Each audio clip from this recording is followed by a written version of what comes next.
when they come in.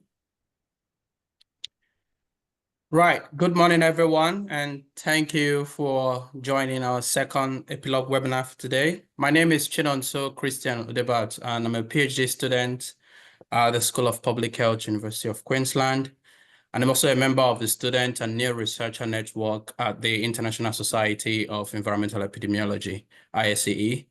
So for today, I'll be moderating the event. But before I proceed, I'll first of all want to provide a brief information about what epilogue actually means. I know some of us might have seen that during the registration process, but I know some people might not have taken notice of that.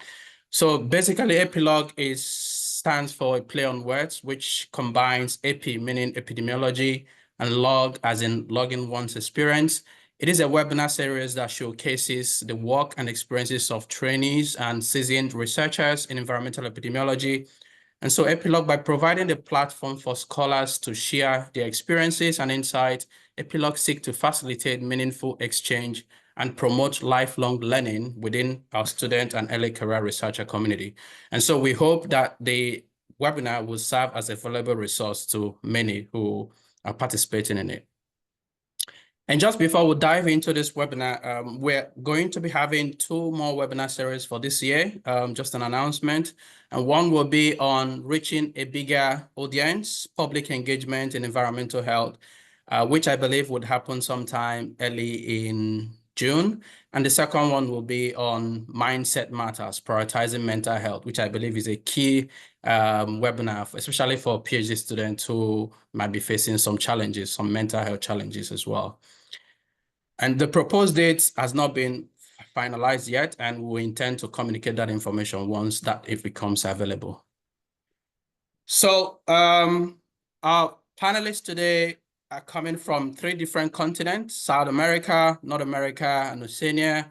And basically, they will be exploring the topic, publishing your work, a key skill for students and early career researchers, with the aim of discussing valuable strategies for writing impactful papers, choosing the right journals, and navigating the peer review process. So allow me to welcome and introduce our 3 amazing panelists. Our first panelist, Dr. Estela Blanco. Please pardon me if I don't pronounce your name correctly. Just making sure that that's sorted. So Estela Blanco is an environmental epidemiologist working at Pontificia Católica University of Chile with an interest in climate change, maternal health, and child health as well, and the importance of the first 1,000 days of life for short and long-term health and well-being. So her most recent work focused on air pollution caused by wood burning in southern Chile, exposure to extreme temperature during pregnancy, and its effect on newborns. Additionally, she has researched the relationship between exposure in drinking water and cancer risk in highly exposed population in northern Chile. Dr. Estela Blanco, can you say hello to the audience, please? Hi, everyone. Happy to be here. Thank you very much. And our second panelist is Professor Xiaoqi Feng. Sorry if I pronounced wrongly. Professor Feng is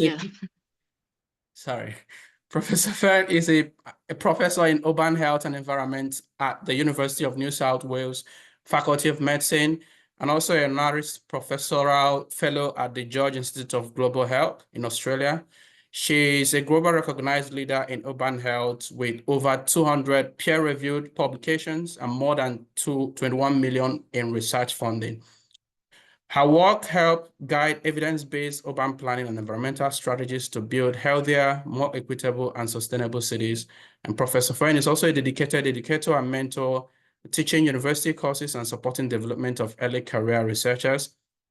And as a co-founder of the Power Lab, she leads interdisciplinary research across public health, urban studies, and environmental science. Please, Professor Feng, can you say hello to the audience? Hello, everyone. Thanks for inviting me. Thank you very much. And our third panelist is Professor Jane Hoppin from North America. Jane Hoppin is an internationally renowned epidemiologist, environmental epidemiologist, and a university faculty scholar and also a professor at the Department of Biological Science in North Carolina State University. With over 180 publications, Professor Hoppin's expertise lies in understanding how the environment affects human health, with a particular emphasis on respiratory diseases linked to pesticide exposure. Professor Hoppin is currently a member of both the Center for Environment and Health Effect of PFAS and Center for Human Health and Environment, where she previously served as the Center Director. She has also served on the editorial board of top scientific journals, including the Environmental Health Perspectives, American Journal of Epidemiology, +1, and of course, the Environmental Epidemiology, which is the official journal of the ISEE. Professor Hoppin, can you say hello to the audience, please? Hi, thanks for having me. It's night here, unlike the day where you guys are. No problem. Thank you very much for saying hello. And thank you so much, our dear panelists. So this webinar will be in form of a conversation, and I'll be asking the discussion questions, and each of the panelists will take turns answering and sharing their experiences. And after that, we'll invite the audience to ask their questions in the chat, or probably speak up if you want to. And then I will summarize the key message and, of course, the conclusion. So let's dive into the questions. So my first question would be on, what do you consider is the most important step when preparing a manuscript for publication? I'll be asking Dr. Blanco. Sure. So I've been thinking about this question for a while, and I would say the most important thing is just to write and like really put dedicated time to do the writing. I feel that I struggle with this as well, and especially I notice that others trainees do as just like, oh, that's the hardest part, right? It's just like sitting down to write. So getting into whatever works for you, getting into a groove, if that's setting aside 30-minute blocks in the morning, for example, or, oh, I do better work in the evening or the afternoon, whatever it is, but put it on the calendar and make yourself do it, because it's easy just to put things off. I noticed that some of us prefer doing the analysis part, right? And we'll revamp our code and get things better and change that little figure just honestly to avoid the writing part. So I think that for me, that's the most important thing, like just get it done. If it helps, another idea is also to do some kind of accountability with the colleagues or with your mentor or whoever, your boss, to say, by this date, I will send you the introduction. By this date, I will send you the methods. But by this date, like break it up in pieces. So, but I'd love to hear what others here on the panel say as well. Thank you very much for that suggestion. That was very insightful. Do you have something to add, Professor Feng? I totally agree with Estela. I think just think about when you say, I want to cook dinner, and before we become the super chef, you're going to start to cook, right? And over time, practice is a key. One tip I can share is that, like my school, every Friday, of course, if it's Christmas, we'll forget that, or public holiday. So we'll spend like the whole morning. We'll have this online writing group. So just share some music, really relaxing, help you focus, and everyone just join in if you want to. And so you can use these 2 hours to dedicate for writing your grant application or your paper or manuscript. So that might be opportunity. Think about Friday towards the end of the week, and you might want to organize this with some of your friends to do it together, and so keep that going. Again, just start writing. That is the most important thing. Great, that's great suggestions. Sorry, Professor. Yeah, so I am busy running field studies as well as trying to write papers, and so like what's like fundamentally necessary for me is a good outline. Because sometimes you can have that outline and you can see this paper, and that's going to be really important for the discussion, and you can put that in there. I actually like the way I kind of get my head together when I've been away from a paper for a while is actually to mess with the tables. Because messing with the tables, I'm looking at the numbers. What does this mean? So I feel like what you have to find what works for you. And I think kind of we haven't kind of talked about this yet, but like the building the pipeline, because if you think about your research program as like a garden, and like you want something you can harvest right away and something that you're like working on and something, you know, more future, so that you can always have something to work on, whether you're stuck, whether you're waiting for other people's input. I find that like my overall strategy is like the outline, and then I make my tables and figures, and then write my method section. And then I share that with my co-authors because sometimes the tables and figures that make the most sense to you are like super confusing. And so getting that feedback early helps you kind of restructure, you know, rethink that.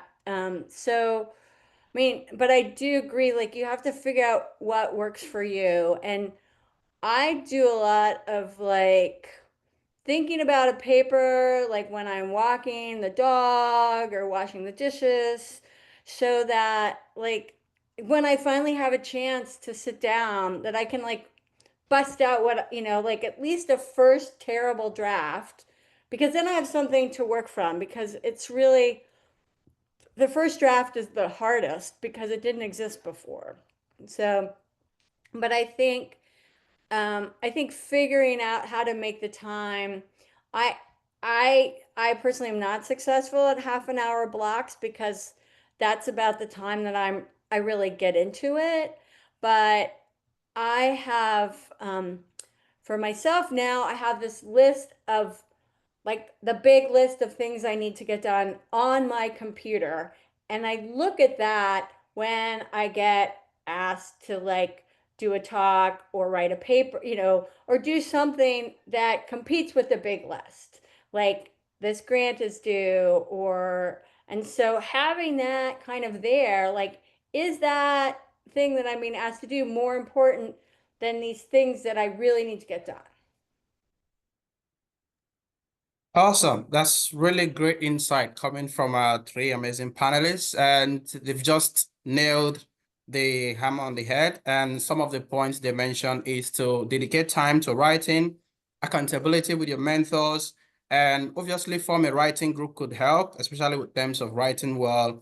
And most importantly, having an outline can help you shape your writing. And of course, producing a table and figure would put you into perspective in writing down what your actual manuscript. Thank you for that responses. My second question to the panelists is, so how do you choose the right journal to, for example, you've had a perfect manuscript, you supposedly have a draft of the manuscript, and how do you put or find the right journal for your paper, especially as a student or early career researcher? I will start with Professor.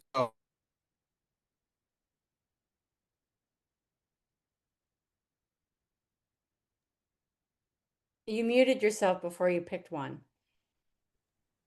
Sorry? You go ahead, Jane. You go ahead.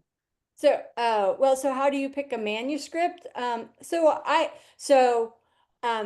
Like, who knows right now? I mean, EHP just closed.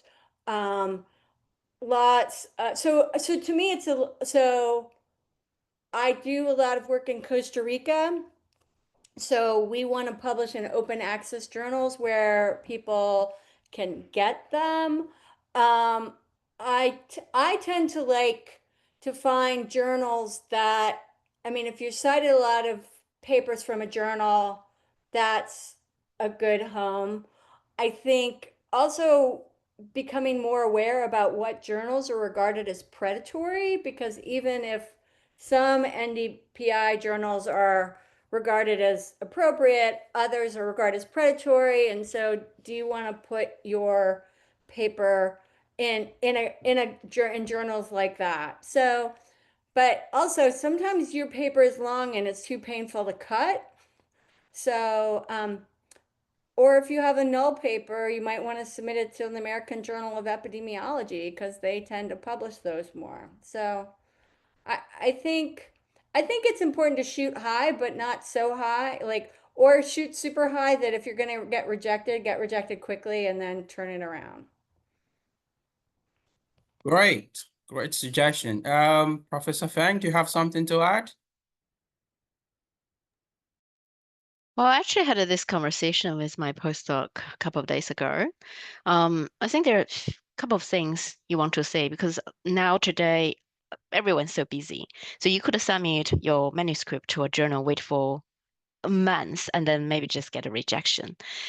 So what I have advised my postdocs is that have a look about the journal. Obviously, you want to know the impact factor. That's something quite important. But then if very similar, for example, and then you might want to look about have they published something similar in this topic before? From my own experience, when I was a postdoc, I remember there was one paper I published within 3 or 4 weeks. And how that happened is that I read a paper from that journal, and I find it was really interesting, but the result is totally different from the hypothesis. And I noticed that that research didn't including some really important risk factors. I think it was about socioeconomic status or disadvantage, social disadvantage in the neighborhood. And then I said, well, maybe that's a reason. And then I just happen to have the data in Australia, have all equivalent kind of information plus the socioeconomic information. Then I ran the analysis and I sent to the journal, and also I would like to say cover letter is actually really important. A lot of time people think cover letter, no one read it. I would say you're wrong because actually any good editors will read it because this is where you could make a compelling case say why we should consider your paper. So in this case, I write my cover letter and say why I would like to publish there, and also say they just published something earlier and I have some new findings which are quite different. And then soon get reviewed and then get published. So I just want to share with you is that don't just submit your paper to a high impact journal. Have a look whether they publish some things on similar topics and what the innovation or the new things that your article on your research can add. That will help you get into the door, at least maybe for a review. Thank you. Awesome. Thank you so much for sharing that information. And from the panelist responses, you should try as much as possible to avoid predatory journals. And of course, look at the impact factor and obviously publish in a journal that have published something similar to what you are already trying to get published. And that would help a long way in getting your paper to actually the review stage. Thank you very much to our panelists. We go over to our third question for today. So what are the common mistakes you see in submissions from students or early career researchers, and how do you think this can be avoided? I'll be asking Dr. Blanco, do you have anything to say to that? Yeah, I guess something that's been said earlier is practice, right? Practice makes perfect. We get better as we keep doing it. So, but common mistakes, one thing, like maybe a super small thing, but I see that it happens. And I make this mistake still sometimes also, but I try my hardest not to, is including the co-authors at the very, very end.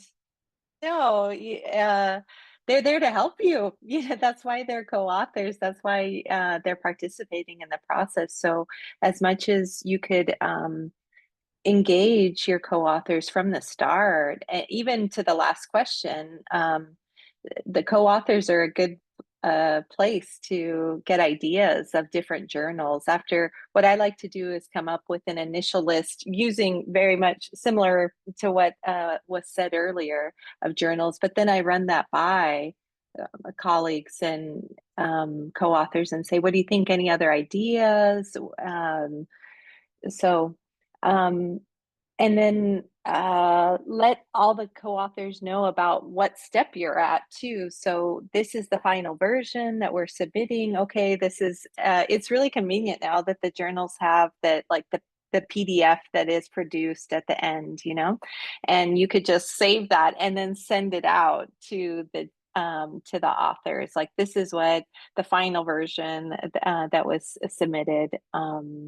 And keep you guys posted, you know, because some, you never know, some journals give these automatic updates to all the authors, but then others don't, just the corresponding authors. So it's maybe a little thing and not so much focused on the writing, but that really helps keep things like nice and collaborative with your co-authors. Great insight. Thank you very much. I don't know if Professor Hoppin, you have anything to add to that? Common mistakes student makes? So I find that people's first papers, the introduction is much, much longer than it will be later on. So if you can focus on 4 paragraphs for an introduction, because you don't need to tell people everything that you've learned about it. Tell the story in the discussion. Why? So if you can, and I think the 4 paragraphs is enough generally for most introductions. And so save like all the juicy bits for the discussion and use really the introduction to set up what you're going to do. And I agree with Estela of like working with your co-authors throughout the process keeps everybody happy. And with regard to journals, like they will also tell you like, oh, I've had a paper sitting at that journal for too long, or oh, I know someone who's an editor. So yeah, definitely take advantage of the people who are on your team. Great. That's really great insights. You know, take advantage of people in your team. And of course, in your introduction, ensure you are concise by, you know, having a 4 paragraph and save all the important stuff for the discussion. That's really a great insight. And from our first panelist, she also mentioned engage your co-authors early enough and do not leave them out until the very last minute. That's great insight. Thank you very much, our panelists, for sharing. My next question would be, I think Professor Feng mentioned this a little bit when she was talking about it, but it comes down to this question: how important is the cover letter in the submission of a manuscript? So I'll be starting with you, Professor Feng. Just can you repeat your question again? Thank you. You muted, Chinonso. How important is it that for cover letter of a manuscript? How important is it in the submission process? Yep, I think earlier I kind of answered this question. I think it's really important. You don't have to make it really long, though. Just echoing what Jane said, you don't have to really make something very long, but hit the point why we should consider this manuscript, what the special or new findings or different findings that in your manuscript. I think those are the key things. If you know, when I read my cover letter, I would cover. And also just and on the top was earlier what Estela and also Jane said. I think it's not only just keep your co-authors happy, engaged, but also this is great opportunity if you're EMCR, you're going to apply for research grant applications. You're going to have more than just one person.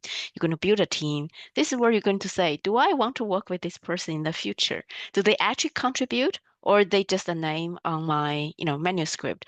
This could be the same case when you have a research project. You want people contribute. So this is a fantastic opportunities, not just one way, but also for a way that you to identify your future collaborators on the projects. Thank you. Awesome. Thank you very much. I don't think we would need to overemphasize the importance of cover letter because it's been stated over and over again.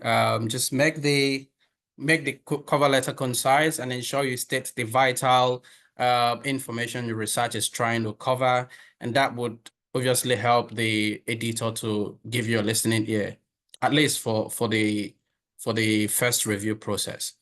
Thank you very much for Chinonso, sharing. if I could If I could Yeah. just add one thing, I think it was said a little bit earlier, but just to make sure, something really think about not just like what's new or what's different or what that, but also why this journal. I think that's really important because um we rejection, and we're going to get to a question about that. Rejection is common. And so you have to make sure to change that cover letter every time because you're changing journals. And so what you're focusing on for one journal could potentially be, not necessarily, but could potentially be different when you submit to another journal. Like, why is that journal specifically, why should they be interested in your work? And where do you get that information? From their website and what they published recently, and who they say their public objective, who they're looking, who reads their journal. That's where you get that information from. So remember that too. The paragraph about like what's maybe new and exciting will be similar maybe in different cover letters, but that why is it important for that journal has to change. So I guess I'm not, I don't think, to me at this point, I don't think cover letters are that important. Like, but I think also because sometimes they're like all like split into different boxes, you know, into the online portal.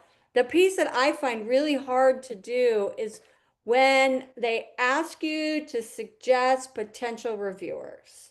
And so, so that maybe it's in the cover letter, but it's usually somewhere in the online portal. And so that would be something, going back to like taking advantage of your team, is like, who do you think would be good reviewers? To me, I think that those are the kinds of pieces, those are like the most, you know, help the editor make sure that your paper is processed rapidly.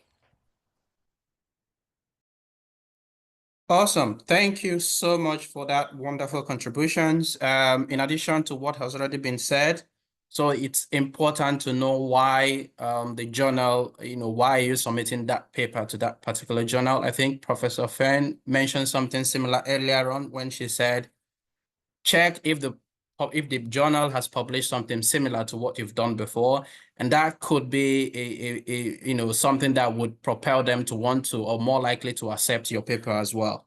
And Professor Hoppins finally mentioned that we should, that there's an importance. Of course, the cover letter is important, but also pay close attention to the potential reviewers you're expected to suggest when submitting your manuscript. That could play in your favor. Thank you very much for those suggestions. That's really appreciated. We just wanted to say at this point to our audience, if you have any questions that you think you really want to get the panelists to answer, you could just put them in the chat box and I would go through them once we're done with our this round of questions. So moving on to my next question, I just wanted to ask, can you share an approach to responding to peer review comments, especially when the feedback is a tough and conflicting one? I will start with Professor Hoppin.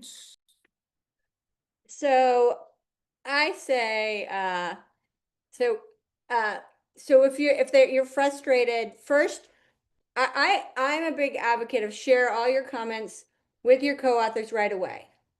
Don't make a plan on how you're going to respond to them. And so they can say, oh, these don't look so bad, or I can help you with this or that or the other thing. To me, I like pull them all into a Word document. I can type whatever I want in there. Like, why didn't you see table 5? You know, whatever you need to do to get out.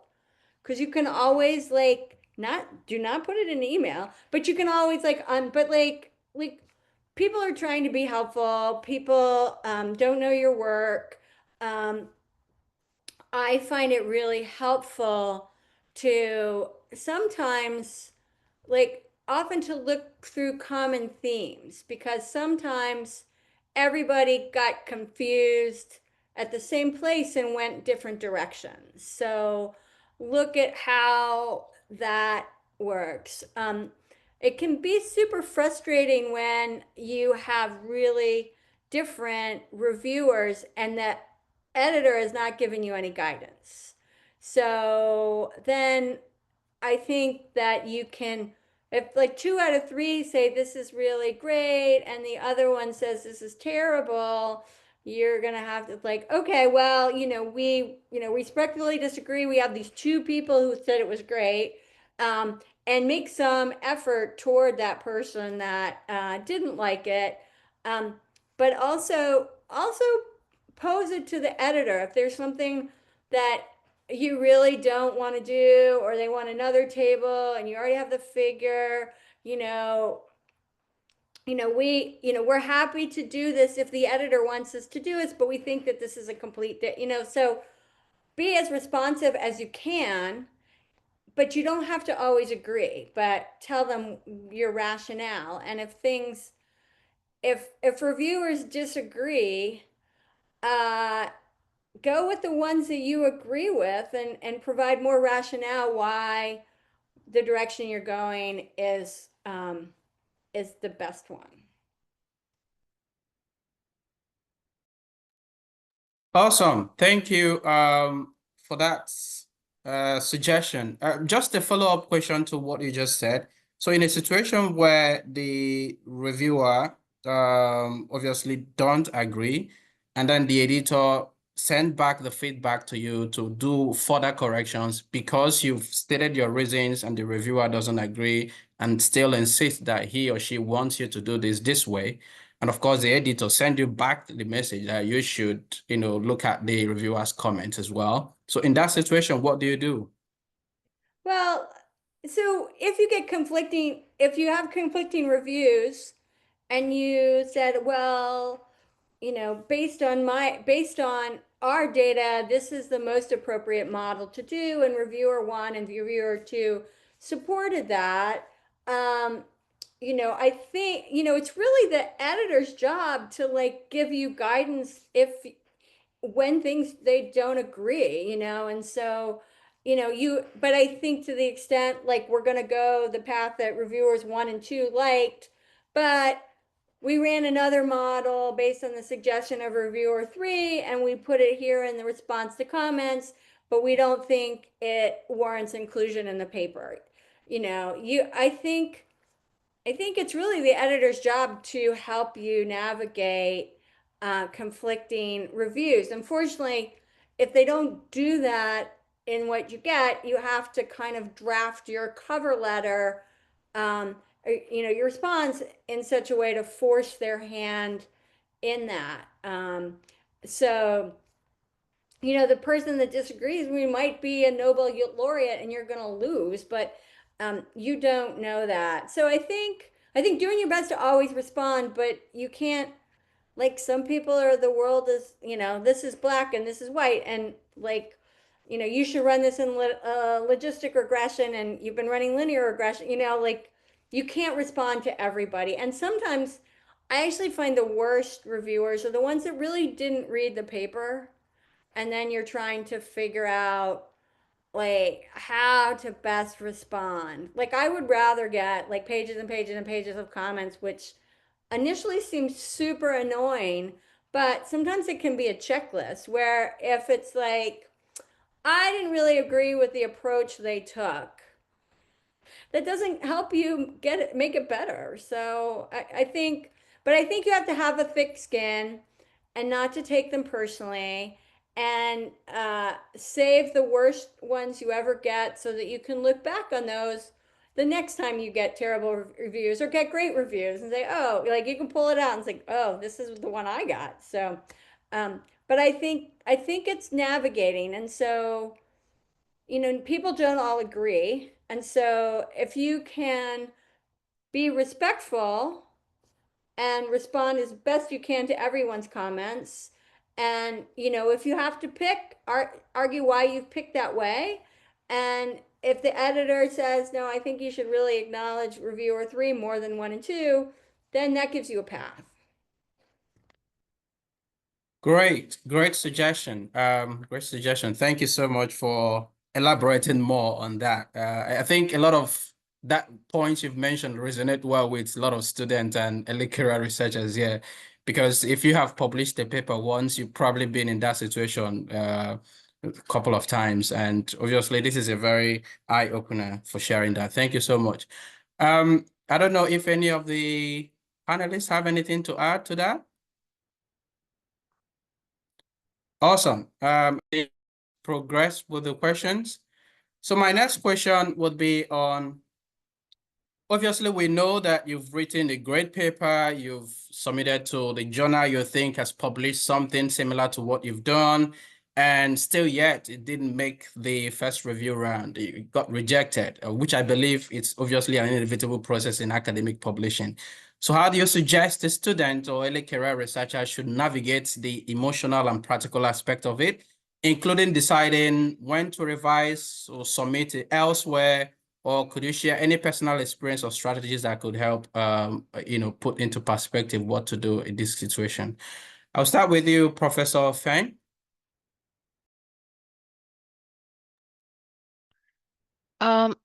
So I think just let me reframe about your question.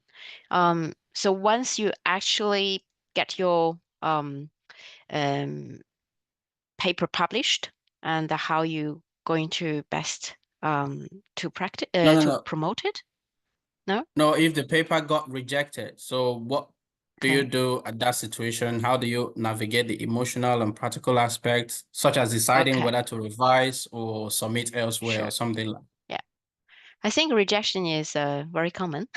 Even in experienced researchers, and you get rejection pretty much every day from, I think first we need to learn that we need to have a thick skin as a researcher. As earlier Jane said, someone maybe say, this is the way it should be done, you're wrong, but does not necessarily means you're wrong. It's rarely there's really black and white. It's different opinion. This is why it's called peer review, rather than someone, assessed your 1 + 1 = 2, that kind of idea. So I think we need to have a thick skin, but also look about if you're lucky to get some feedback, because a lot of time the rejection, just rejection, nothing else. But if you send for external review, you actually get the feedback and have a look, is there anything you actually could learn before you send to the next journal? Because some of them could be addressed and actually are good points. So there's no point just send the other journal. And I'll go back earlier, I think Jen Estela's points. Let your co-authors know. And also if their feedback share, and that get some their source, what other journals we should go, and whether we should make some necessary changes. So I think those are the things to think about. And sometimes I think it just simply, maybe aiming too high, or the journal is not quite the journal or the field they're interested in your article, which is different from a major revision, for example, or they sent to review and then they reject it. I think there's some difference. They just straight reject you. That probably shows it's not their interest. But if they actually sent to review and you get feedback, then they rejected you.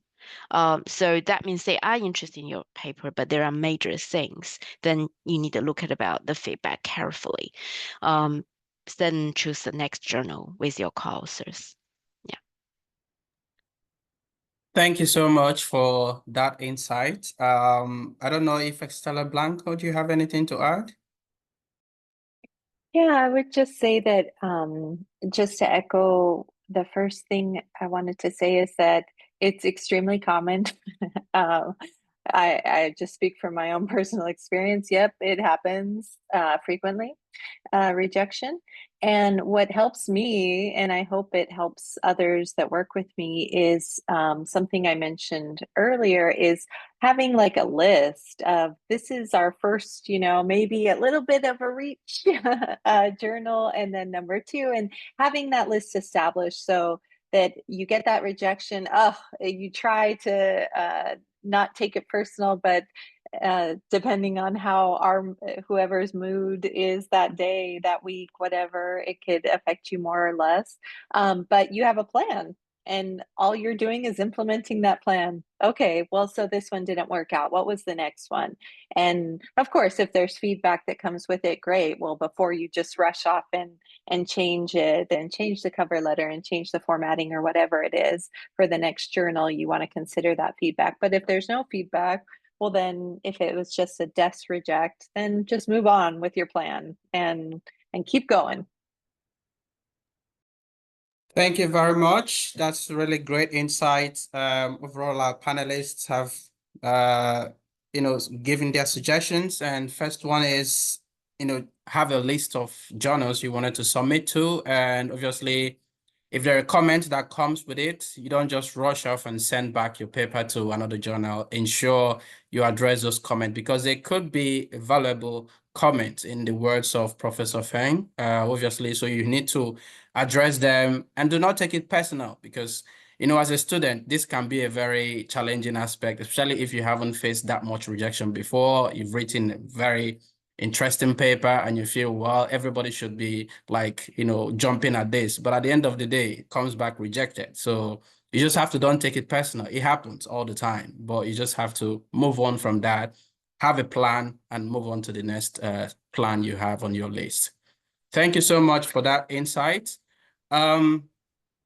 My next question would be on, obviously, we know that there is a lot of use of artificial intelligence, especially with the emergence of some of them like ChatGPT and the rest of it. So I wanted to ask, what are the best practices for the use of artificial intelligence in scientific writing? What are the advantages? Is there any drawbacks or limitations that you want to suggest, especially with respect to writing a manuscript? I'll start with Professor Hoppin. I don't really use chat. I don't use ChatGPT. I have heard, and you have to be careful because it can make things up. I've heard it's helpful for non-native English speakers to clean up their document, help the grammar, but I don't use it, so I can't really give best practices. Great, thank you. Obviously, I mean, if it was easier for most of the students, especially those from non-English speaking country, that would have been, the best practice. But I know, Dr. Blanco, do you have any suggestions? Yeah, I was struggling when I read the question. I do use Chat GPT for different things, or Copilot is the Microsoft one.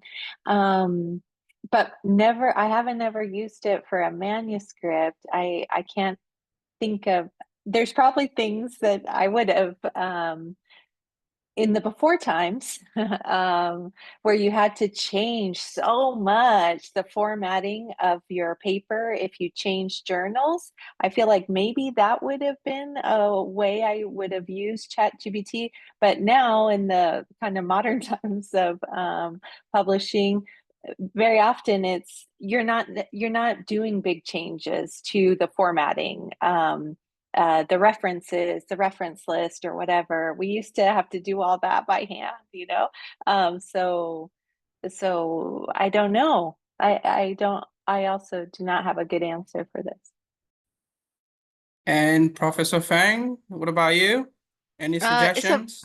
Well, it's a very popular topic. Beyond the researcher, I'm also an educator. So in my university, we actively educate the teachers, the lecturers, that how we monitor about our students using any kind of artificial intelligence in scientific writing.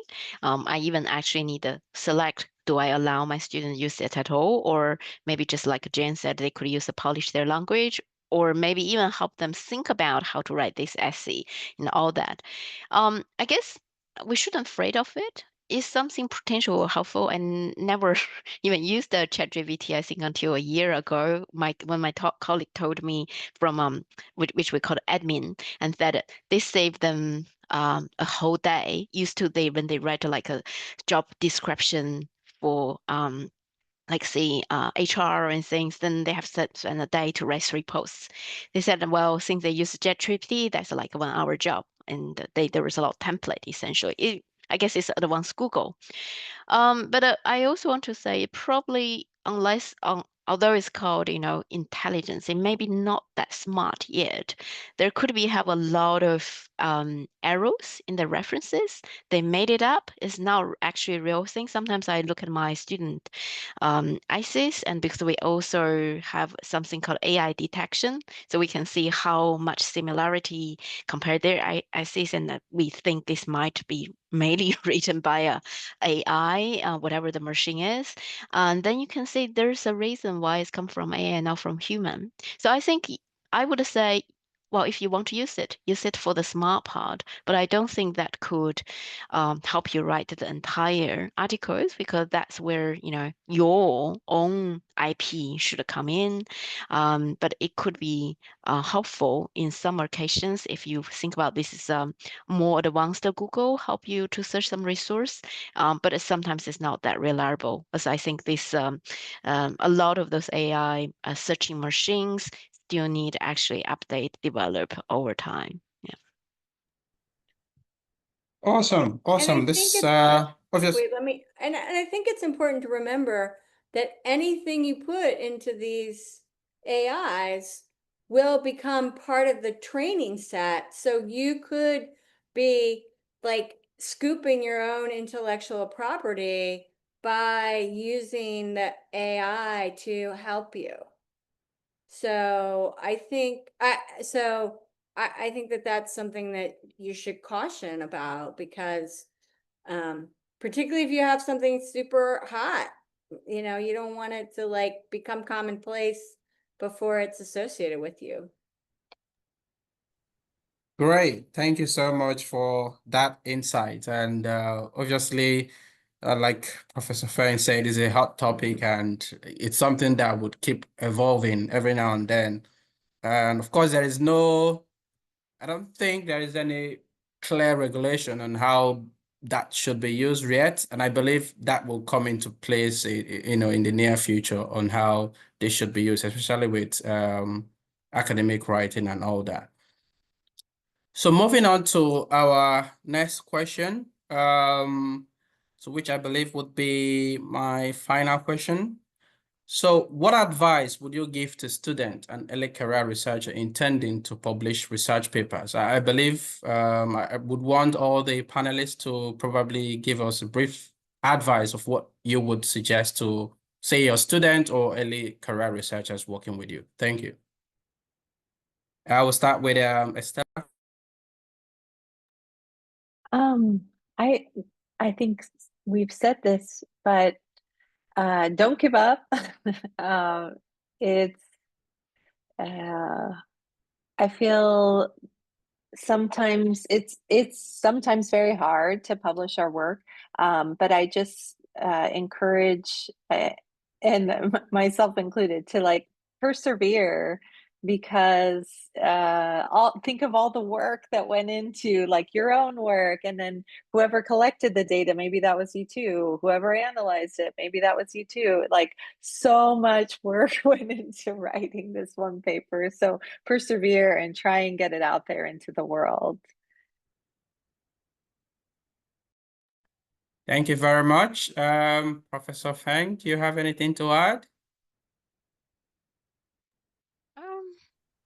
I think we have given a lot of advices, and over time, I believe our audience and they will figure out their ways. And again, I think as a researcher, you need preparing mindsetly that practice is crucial, and also don't need to worry about rejection. We all get rejected. It's about how you can coming back, which this is where bouncing back. We talk about resilience.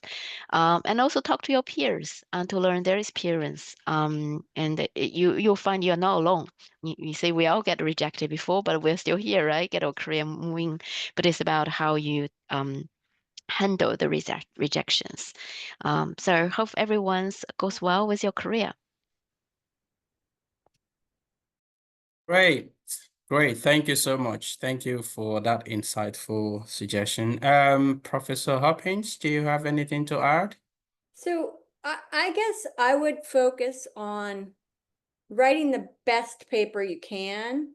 Like there are all sorts of papers you can write, but or people like, oh well, I'll put this in another paper. If you can put it like write the best. Sometimes you need to write the paper you need because you need to show that your like instrument is valid or something.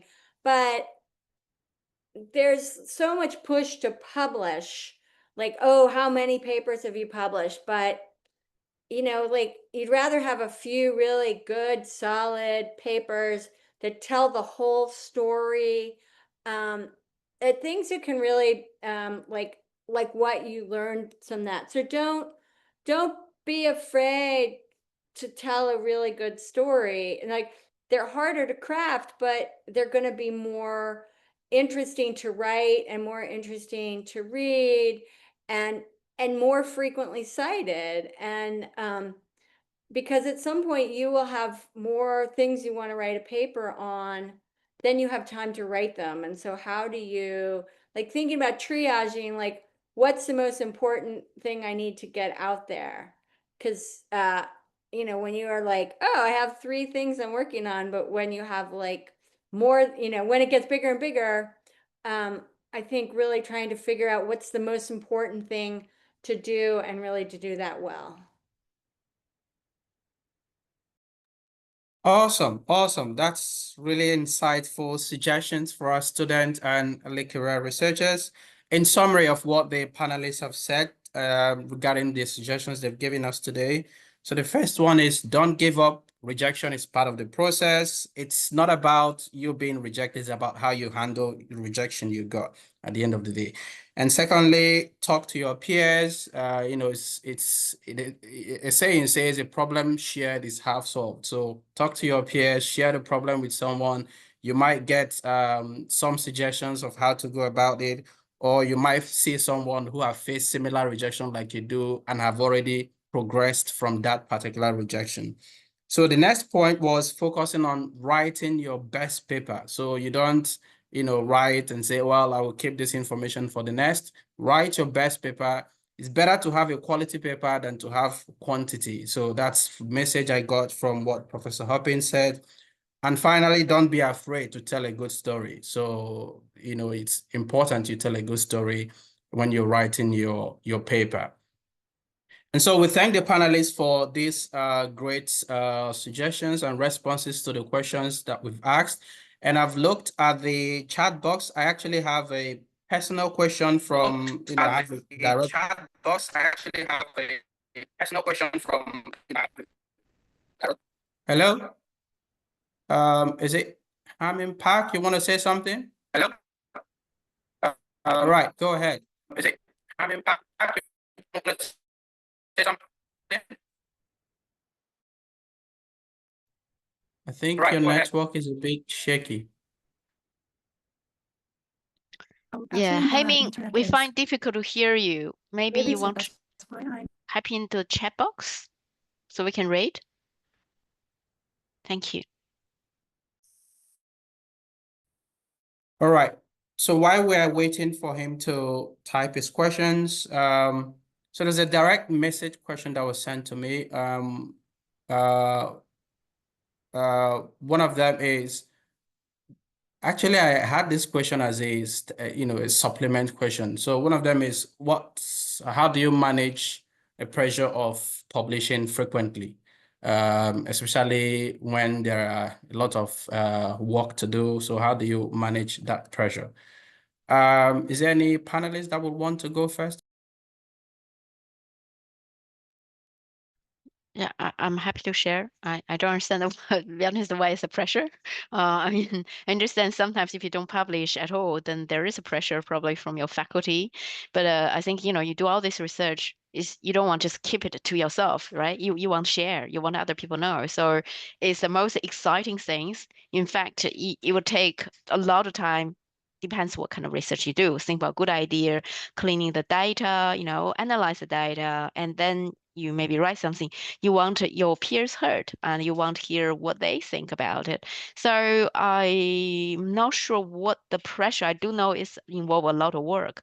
I think probably we need to change our mindset. Think about it's exciting opportunity. Just like I talked to my PhD student when they finally submit their thesis, and then depends where you are, you may need to sit in a waiver, people actually assess you in person.